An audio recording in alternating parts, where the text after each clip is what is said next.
अगर मुस्तफिजुर रहमान 2 कौड़ी का भड़वा आईपीएल में खेलेगा तो जिस मैदान में खेलेगा उसी मैदान में मारेंगे। ভারতের কট্টর হিন্দুত্ববাদী কয়েকটি সংগঠনের আন্দোলনের মুখে বাংলাদেশি পেসার মুস্তাফিজুর রহমানকে নিয়ে কঠোর সিদ্ধান্ত নিয়েছে ভারতীয় ক্রিকেট বোর্ড বিসিসিআই। বাংলাদেশি পেসারকে ছেড়ে দিতে কলকাতা নাইট রাইডার্সকে ইতোমধ্যে নির্দেশনা দিয়েছে দেশটির বোর্ড। গত ডিসেম্বর আইপিএল 2026 মিনি নিলামে 9 কোটি 20 লাখ রুপিতে মুস্তাফিজকে দলে নেয় কেকেআর। নিলামের পরপরই বিষয়টি আলোচনায় আসে। এরপর রাজনৈতিক মহল ও কিছু ধর্মীয় গোষ্ঠীর আপত্তিতে বিতর্ক বাড়তে থাকে। সময়ের সঙ্গে সেই প্রতিক্রিয়া আরও তীব্র হয়। এদিকে মুস্তাফিজকে দল থেকে সত্যি বাদ দেওয়া হচ্ছে কিনা তা খোলাসা করে জানিয়েছে শাহরুখ খানের মালিকানাধীন দল। তারাও জানিয়েছে মুস্তাফিজকে এবারের আইপিএলে খেলতে দেওয়া হচ্ছে না, এমনকি বাদ দেওয়া হয়েছে দল থেকেই। কলকাতা তাদের বিবৃতিতে জানায়, কলকাতা নাইট রাইডার্স নিশ্চিত করেছে যে আইপিএলের নিয়ন্ত্রক সংস্থা আসন্ন আইপিএল আসরের আগে মুস্তাফিজুর রহমানকে দল থেকে ছেড়ে দেওয়ার নির্দেশ দিয়েছে।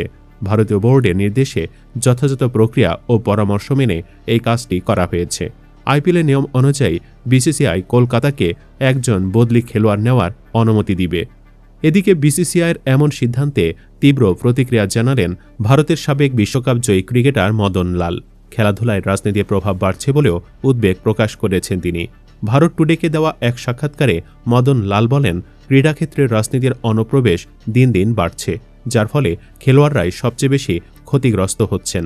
মুস্তাফিজকে ছাড়তে কলকাতা নাইট রাইডার্সকে বিসিসিআইয়ের নির্দেশনা প্রসঙ্গে মদন লাল বলেন, আমার মনে হয় বিসিসিআই এই সিদ্ধান্ত নিয়েছে কারণ তাদের সিদ্ধান্তকে কেউ চ্যালেঞ্জ করতে পারে না, এমনকি শাহরুখ খানও নন, কারণ ফ্র্যাঞ্চাইজিগুলো বিসিসিআইয়ের অধীনেই পড়ে, তাই বিসিসিআই যা চাই সেটাই কার্যকর হয়।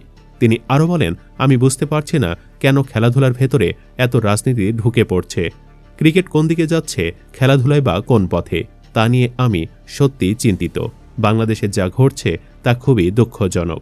এর আগে কলকাতায় আইপিএলে বাংলাদেশি খেলোয়াড় খেলানো নিয়ে প্রথম আপত্তি তোলেন বিজেপি নেতা কৌস্তব বাগচি।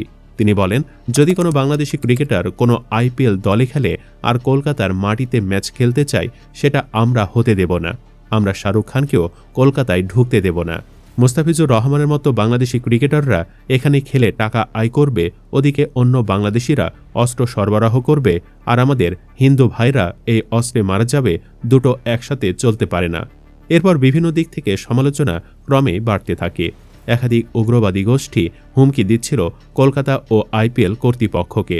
এমনকি কেকেআরের সহমালিক শাহরুখ খানের দিকেও আঙুল তোলা হয়। তারপরে মুস্তাফিজকে ছেড়ে দেওয়ার ঘটনা ঘটল। বিসিসিআই সচিব দেবজিৎ যদিও সরাসরি এই রাজনৈতিক চাপের কথা উল্লেখ করেননি, তবে শেষ কিছুদিনের ঘটনা প্রবাহ আর শেষের এই নির্দেশ বলছে রাজনৈতিক চাপের সামনেই নতি স্বীকার করেছে ভারতীয় বোর্ড।